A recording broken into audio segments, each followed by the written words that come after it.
Alright, we're going to do Wheaton WPM, also on the TSX wpm.ca or to. And I'm going to step away once more from doing a Russell 2000 stock. I got an alert for WPM. I just want to see what that alert is bringing me back to this chart for. Monthly candle chart. So we saw this had a pretty nice rise. 2009 bottom, never stopped, pulling back, close to 12 monthly average, pulling up, pulling back.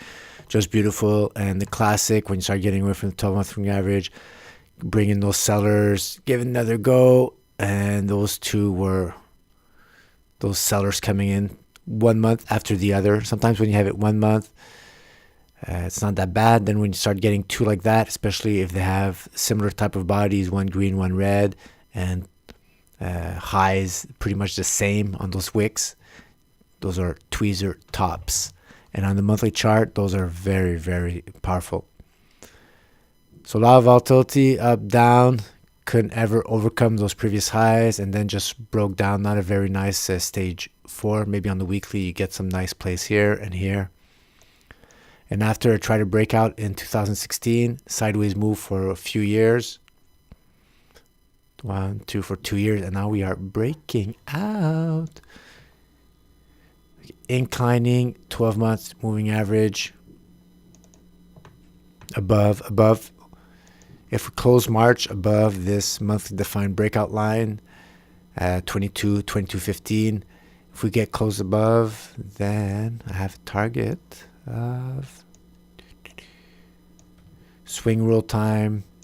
That target brings me all the way to this next line of resistance right here and create a bigger pattern. So when my target's a little bit out for the, I would bring in that target just a little bit. If I'd just be doing the swing rule, it could sink through and create like those wicks on the smaller time frames. And that's going to give me a crazy pattern. Crazy target of, okay, this is the least greedy, added to the breakout line, and that's going to make me come and reach close to those all-time highs, guys. And there's a more greedy target here, added to the breakout line, and yeah, those would be the ultimate highs right there into that smaller time frame noise. So this is what it's probably morphing into. I don't know yet. Many months. These are monthly candles. Could stall here, pull back down towards that breakout line, now turn support, then go back up. But remember, monthly, we're going there because we want to see how it's doing on the higher trend. And on the weekly, right here, we're starting to do that stage 2. Broke out above a 30-week moving average, but still declining, so still very early. You can't go in yet. Could have needed more time to marinate, but after that, continued broke out. We already had some nice volume here, although we couldn't have gotten in.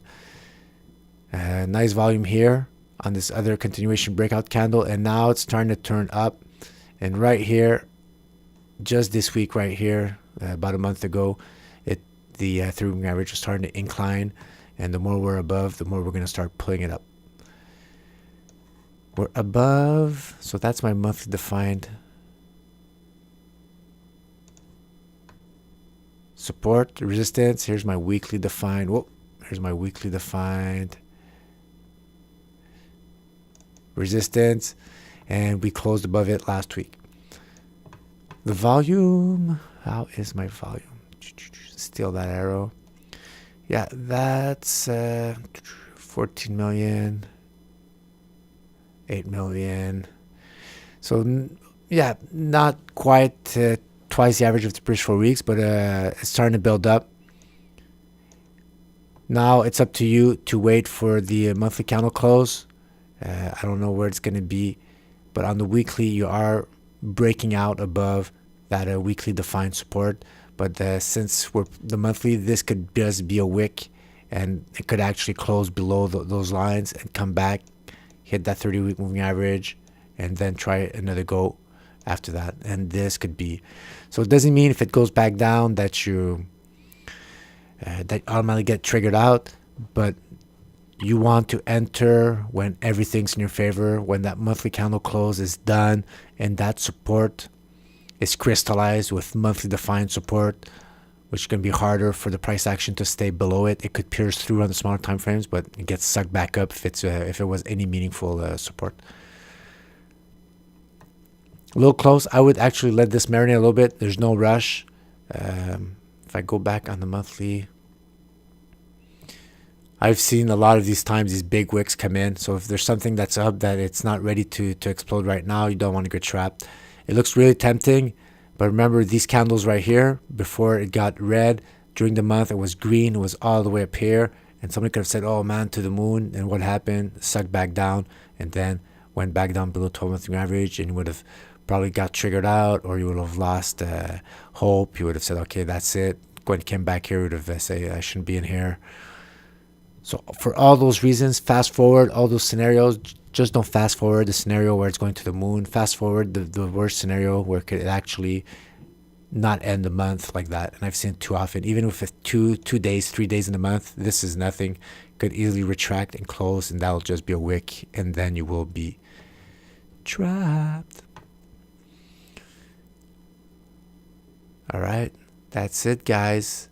I want to do fast stock monthly. I just want to see where it's, okay, so it's in the power zone right here. Remember, you want to say oversold here in the fast stock on the monthly. It's not you're not looking for it's going to go back down. It's a reservoir of energy. When you're here, you're in the power zone, and when the price action pulls back on the smaller time frames, you want it to stay above 80, and that's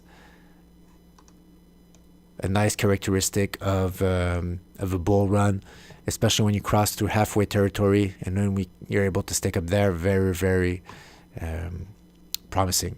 So let's see on the weekly. If it bounces back down, this should go back down and reset a little bit, and then continue upwards, and you want it to always stay up here. Right here, look at that nice, see, stayed in. Look at that beautiful stage 2. And that's what you need over and over and over. All right, Wheaton. That was an alert worthwhile to come and check you out. All right. Ciao, guys.